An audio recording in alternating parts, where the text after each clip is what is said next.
Hello everyone, welcome to our channel. आज हम discuss करेंगे derivation of refraction formula.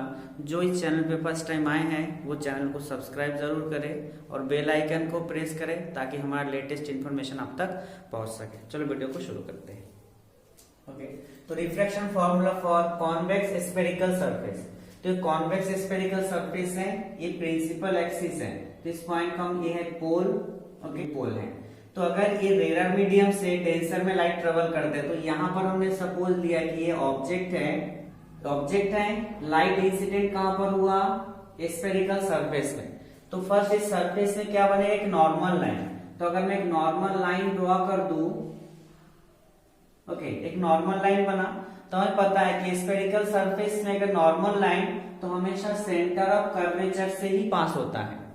Okay, तो हमें पता है कि रेयर से डेंसर में लाइट कभी भी ट्रेवल करेगा वो नॉर्मल के साइड में बेंड होगा। तो नॉर्मल के साइड में बेंड होगा तो कुछ ऐसा बेंड होगा, राइट। ओके, तो यहां पर क्या बनेगा? हमें एक इमेज बनेगा। ओके, इस पर्टिकुलर पोजीशन में क्या बना? इमेज बना। Okay, right. अब क्या करते हैं, जहां पर ऑब्जेक्ट का एंगल है उसको हम अल्फा से रिप्रेजेंट करेंगे। ओके, और इमेज के एंगल को बीटा से और सेंटर ऑफ कर्वेचर को गामा से रिप्रेजेंट करेंगे। Okay, angle, object angle alpha, image angle beta और सेंटर ऑफ कर्वेचर एंगल को गामा से रिप्रेजेंट करेंगे। ओके, अब देखो ये है इंसिडेंट एंगल और ये नॉर्मल लाइन। तो इंसिडेंट और नॉर्मल के बीच में एंगल को हम क्या बोलते हैं? Incident angle. नॉर्मल लाइन और रिफ्लेक्टेड रे के बीच में बनने वाले एंगल को हम क्या बोलते हैं? Refracted angle. तो ये i incident, r refracted. Okay, right. अब इस पॉइंट का हम कुछ नाम दे देते हैं। इस पॉइंट का नाम चलो एम दिया, और इस एम से क्या करेंगे? प्रिंसिपल एक्सिस में एक परपेंडिकुलर लाइन ड्रॉ करेंगे। तो परपेंडिकुलर लाइन ड्रॉ किए तो इस नाम देते हैं हम एन। ओके, तो जो P के साइड में ही N है, मतलब जो भी वैल्यू हमें लेना होगा N से, वो P के जो P है और N है लगभग बहुत ही क्लोज है, एकदम पास में है। तो P और N लगभग पास में है, तो जो वैल्यू होगा वो N और P का लगभग सिमिलर है। ओके, तो ये जो परपेंडिकुलर लाइन ड्रॉ की हमने एम एन किसमें? प्रिंसिपल एक्सिस में, तो वो N जो है लगभग P के पास में है। ओके, तो पोल है। ओके, पोल से ऑब्जेक्ट डिस्टेंस को हम किससे रिप्रेजेंट करते हैं? U से। ओके, तो U लेफ्ट साइड में है तो माइनस साइन होगा। ओके, पोल से सेंटर ऑफ कर्वेचर या फिर रेडियस ऑफ कर्वेचर बोल सकते हैं। सेंटर ऑफ कर्वेचर का जो डिस्टेंस है पोल से उसको हम क्या बोलते हैं? Radius of curvature. Right side में है तो प्लस। इमेज बना, तो ये पोल से, अगर हम पोल से देखेंगे तो ये जो है इमेज का डिस्टेंस किससे रिप्रेजेंट करते हैं? ये V से रिप्रेजेंट करते हैं। ओके, ओके, रेयर मीडियम के लिए μ1, डेंसर के लिए μ2। Okay, right. अब देखो यहाँ पर जो ये म्यू है, म्यू का वैल्यू क्या होगा? Refractive index. तो कहाँ जाना है? रेयर से डेंसर में। तो जिस मीडियम में जाता है उसको पहले लिखते हैं, यानी μ2 किस में गया? डेंसर में। कहां से? रेयर से। तो म्यू का वैल्यू क्या होगा? μ2 अपॉन μ1। जिस मीडियम में लाइट ट्रेवल करते हैं उनको पहले लिखा जाता है, तो μ2 में गया। कहां से गया? μ1 से। तो म्यू का वैल्यू हो जाएगा μ2 बाय μ1। ओके, इसको हम लास्ट में वैल्यू को पुट करेंगे। ओके, अब देखो और कुछ चीज यहां पर हमें लिखना है कि यहां से जो डिस्टेंस होगा N से C का डिस्टेंस या फिर N से I का डिस्टेंस, तो यहां पर जो डिस्टेंस हम लेंगे, जैसे पहले यहां पर देखते हैं कि यहां पर P से O यानी OP का डिस्टेंस ये लगभग सिमिलर है, लगभग सेम है किसके? ON के, क्योंकि N P के पास में है।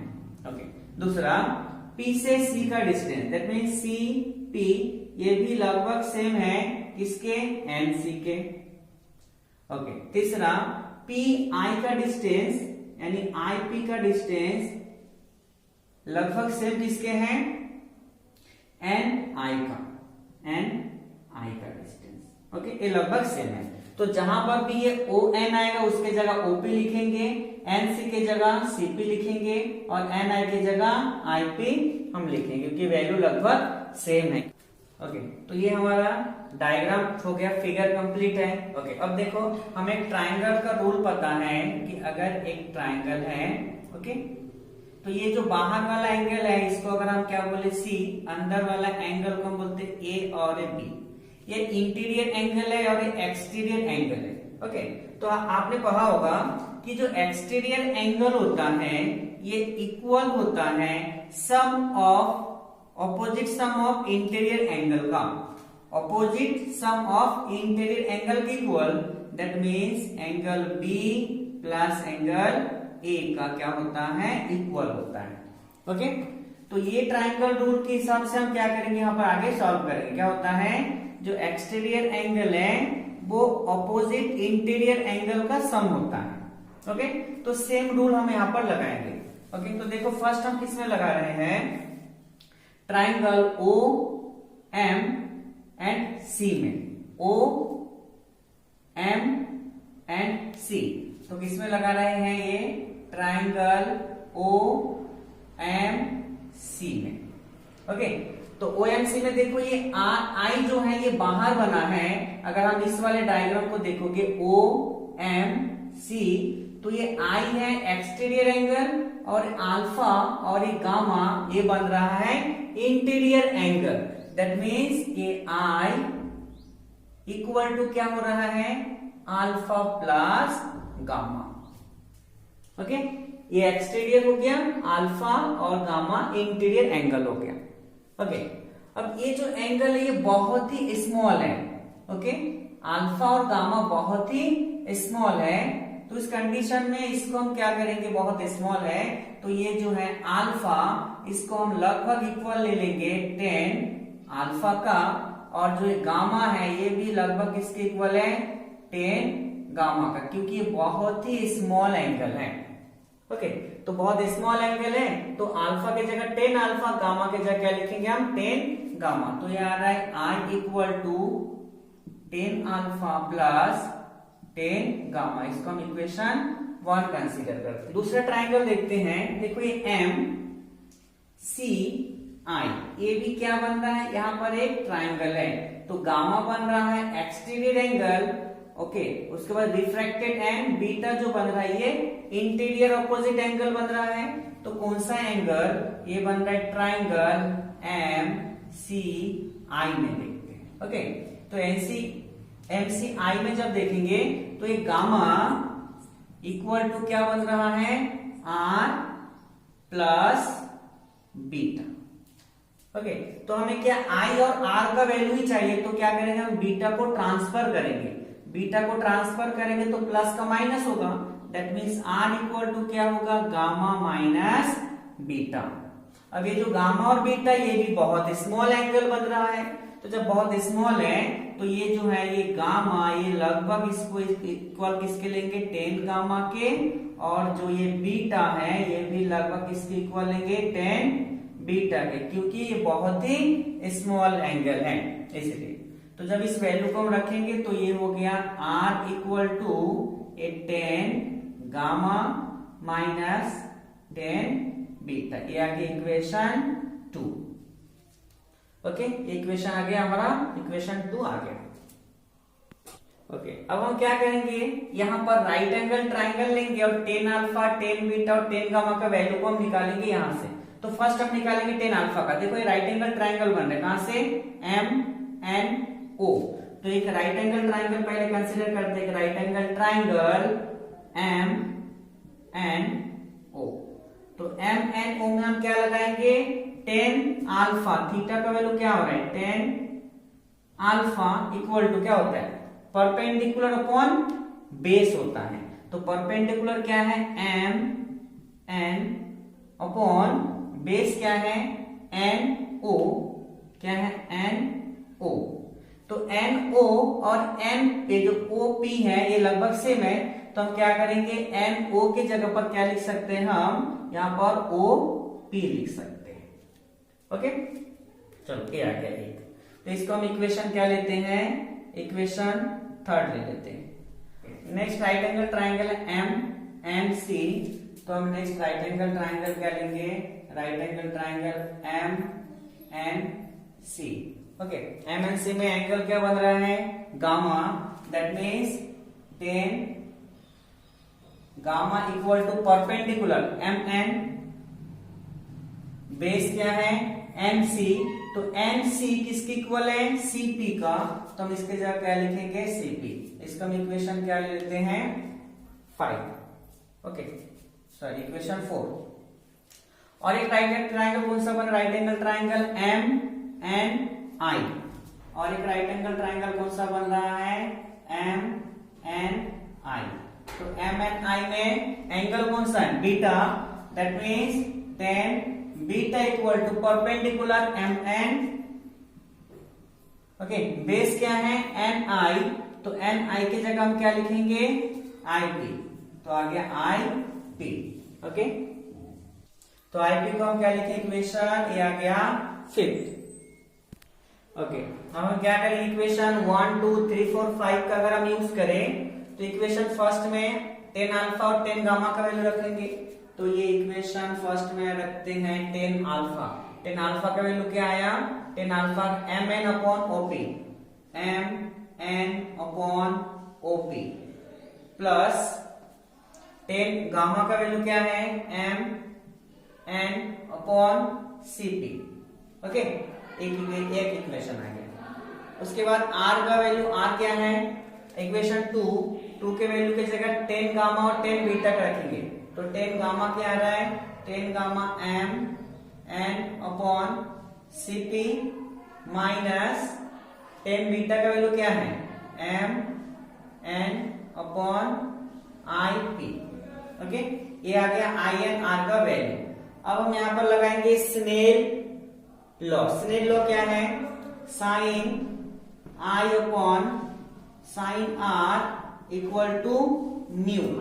ओके, अब म्यू का जो वैल्यू है कहां से, एयर से किसमें गया, नहीं रेडर से डेंसर में गया, म्यू 2 बाई म्यू 1। इसको हम बाद में रखेंगे, पहले हम म्यू से ही सॉल्व करते, ठीक। ओके, अब ये जो साइन आई है और साइन आर है, अगर ये बहुत स्मॉल है दैट मीन्स, ओके, तो ये साइन आई बहुत स्मॉल है, तो ये किसके इक्वल है, आई का, एंड साइन आर ये भी बहुत स्मॉल है, किसके इक्वल है, आर का। तो जब ये साइन आई आई के इक्वल है और साइन आर आर के, तो ये only I upon R equal to क्या बन रहा है, म्यू। ओके, तो अगर हम क्रॉस मल्टीप्लाई कर देंगे तो ये आई इक्वल टू क्या होगा, म्यू इंटू आर। अब क्या करेंगे, आई का वैल्यू एंड आर का वैल्यू जो आया है हम इस इक्वेशन में यहां पर रखेंगे। ओके ओके, तो यहां पर आई थिंक आपने लिख लिया होगा। ओके, तो इसको हम इरेज कर देते हैं।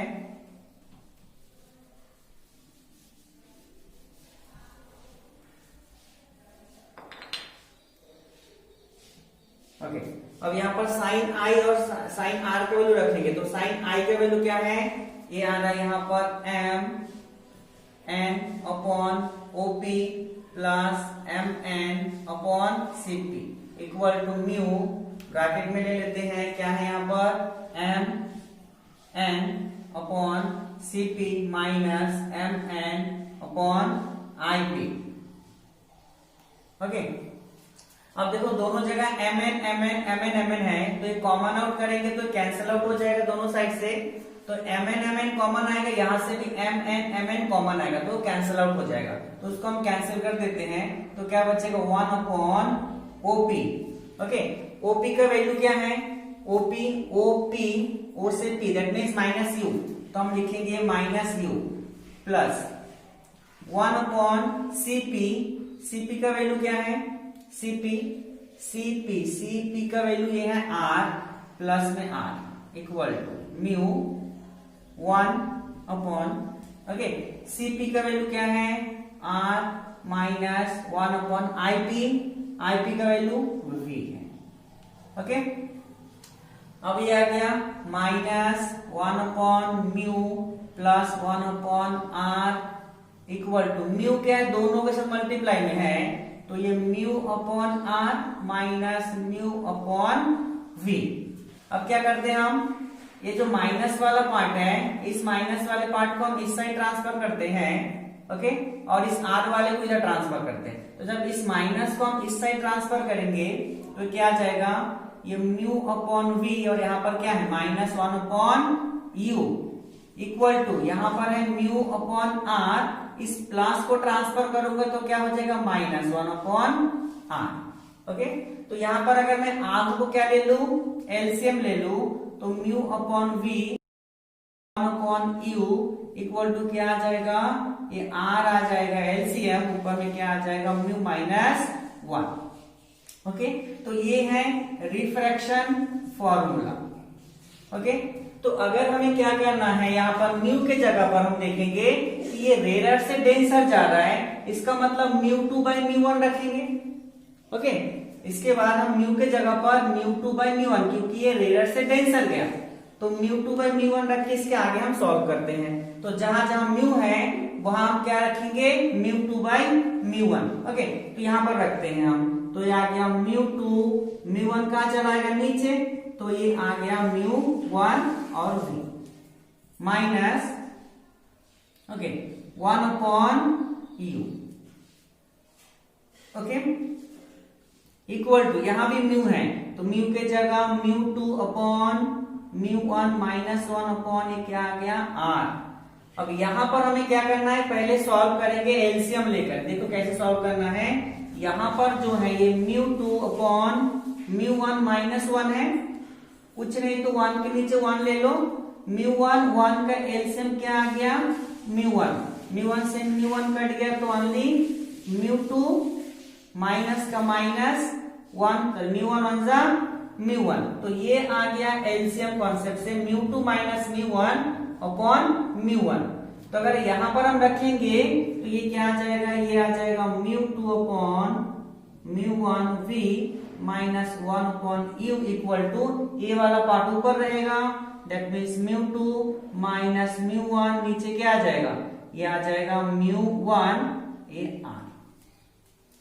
ओके, राइट, अब हम क्या करें, अगर इस μ1 को क्रॉस मल्टीप्लाई कर दे, μ1 को क्रॉस मल्टीप्लाई कर दे इस साइड, तो ये μ1 इसके साथ भी मल्टीप्लाई में आएगा, इसके साथ भी मल्टीप्लाई आएगा, तो मैं यहां से इसको हटाकर यहां पर भी मल्टीप्लाई कर देता हूं μ1, यहां पर भी मल्टीप्लाई कर देता हूं μ1। तो देखो ये वाला μ1 ये वाला μ1 से कैंसिल आउट हो जाएगा, क्या बचा, ये μ2 upon v minus μ1 upon u equal to μ2 minus μ1 upon r। ये आ गया जब हम दोनों मीडियम के वैल्यूज को रखेंगे, rare medium and denser medium के वैल्यू रखेंगे। बट हमें जब भी न्यूमेरिकल से डील करना होगा तो न्यूमेरिकल के लिए हम इस रिफ्रैक्शन फॉर्मूले का ही यूज करेंगे। ओके।